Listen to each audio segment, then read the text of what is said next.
Welcome to next Tamil எல்லாத்துக்கும் வணக்கம் விசேஷ். நம்ம ஏகேவோட அடுத்த ரேஸ் அப்படின்றது பார்த்தீங்கன்னா சனிக்கிழமை ஸ்டார்ட் ஆகுது சான் மரீனோ சர்க்கியூட் இட்டாலியில்.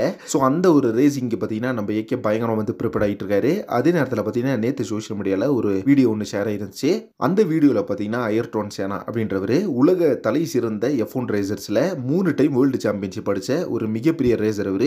அவரோட சிலைக்கு பார்த்தீங்கன்னா நம்ம ஏகே கிஸ் பண்ணி அந்த ஒரு வீடியோ பார்த்தீங்கன்னா பயங்கரமாக ஷேர் ஆயிருந்துச்சு. அந்த சிலைக்கு பார்த்தீங்கன்னா எந்தளவுக்கு மரியாதை செலுத்தணுமோ செலுத்தியிருந்தாரு. நிறைய பேர் பார்த்தீங்கன்னா அந்த ஒரு வீடியோ பார்த்துட்டு பயங்கரமாக வந்து ஏகே பாராட்டிட்டாங்க. ஸோ எப்படி ஒரு எளிமையாக இருக்கார் ஏகே, அவரோட லைஃப்பை பார்த்தீங்கன்னா இந்தளவுக்கு ஒரு பீஸ்ஃபுல்லாக லீவ் பண்ணுறாரு, அவருக்கு பிடிச்ச விஷயங்களை பண்ணுறாரு அப்படின்ற மாதிரிலாம். ஸோ அதே சேம் டைம் பார்த்தீங்கன்னா நிறைய பேர் வந்து ஒரு பக்கம் ஒரு சிலையோட காலை பிடிச்சி முத்தம் கொடுக்குறது ரொம்ப தப்பு அப்படின்ற மாதிரி சொல்லியிருந்தாங்க. பட் அது வந்து தப்பே கிடையாது.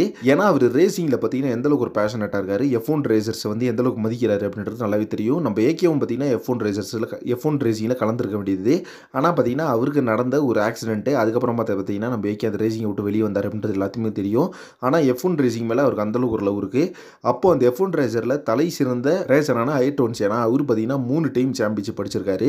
ஸோ F1 ரேசிங்லேயே பார்த்தீங்கன்னா அவர் உயிர் விட்டுருக்காரு 34 வயசில். அப்படின்னும் போது அந்தளவுக்கு ஏகே பார்த்தீங்கன்னா அவர் மேலே மரியாதை வச்சிருக்காரு. அதை பார்த்தீங்கன்னா அந்த ஒரு வீடியோவில் நம்ம பார்த்துருந்தோம்.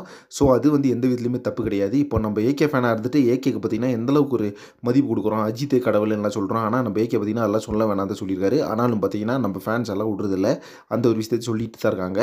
அப்போ பார்த்தீங்கன்னா ஏகே ஃபேன்ஸ் எந்தளவுக்கு ஒரு காடாக வந்து மதிக்கிறாங்க அப்படின்னும் போது ஏகேவோட ரோல் மாடலாக வந்து ஒரு ரேசரை பார்க்குறாரு அப்படின்னா அது எந்தளவுக்கு அவருக்கு ஒரு பிரியம் இருக்கும் அந்த ரேசர் மேலே அப்படின்னு நீங்களே கொஞ்சம் நினச்சி பாருங்க. ஸோ இந்த ஒரு விஷயத்தை பார்த்துட்டு நடிகர்களும் பார்த்தீங்கன்னா நிறைய பேர் வந்து அப்ரிஷியேட் பண்ணிட்டு இருக்காங்க. ஸோ இந்தளவுக்கு ஒரு பேஷனட்டாக ஏகே இருக்காரு அப்படின்னு சொல்லிட்டு. ஸோ இந்த ஒரு விஷயம் தான் பார்த்தீங்கன்னா இப்போ சோஷியல் மீடியாவில் பயங்கர வைரலாக போயிட்டு இருக்கு. இதை பற்றி உங்கள் ஒப்பீனியன் என்ன அப்படின்றத கமெண்ட் பாக்ஸில் மென்ஷன் பண்ணுங்கள். நெக்ஸ்ட் ஒரு இன்ட்ரெஸ்டிங் பண்ணுறேன். Thank you very much.